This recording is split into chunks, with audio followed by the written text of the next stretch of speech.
Hello guys welcome to my blog. तुम मैंने देखी पारतो एटा आमे भिरोर डाला बनाउछु। देखो एटा भिरोर लोगो देखो, भिरोर डालार लोगो देखो। भिरो गाड़ी रा आमे फास्ट टाइम एटा महिंद्रा रो डाला बनाउछु। भिरो गाड़ी बहुत बढ़िया अच्छे, 10 फुट डाला अच्छे, बहुत लग्जरी भाव दिसुचे। देखो एटा बैक साइड आडू देखो, बहुत बढ़िया अच्छे। एटा आमे खुटा खुटी रेडी कर साइनु न फास्ट टाइम बनाउछु। एटा देखो एटा आमे चादर फादर सब लगे साइनु चादर। एटा केबिन भी बहुत बढ़िया कर बना है। देखो एटा फ्रंट साइड देखो, बहुत बढ़िया से अच्छे। देखो चादर मरा है। आमर एटा देखो पेंटिंग एरिया की भाई आसलानो कलर मरा ही सालानो। देखो बैक साइड देखो बहुत बढ़िया अच्छे।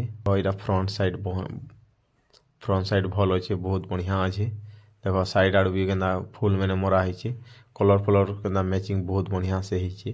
देखो पूरा एक नंबर ही करो अच्छे, कलर भी मरा है।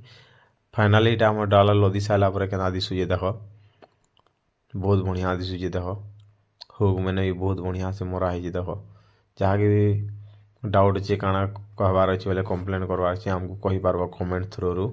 देखो एटा भिरो डाला फास्ट टाइम मैंने बनईछु आमे। देखो बैक साइड भी बहुत बढ़िया अच्छे। देखो बहुत बढ़िया अच्छे। देखो वीडियो भल लागला लाइक करबो।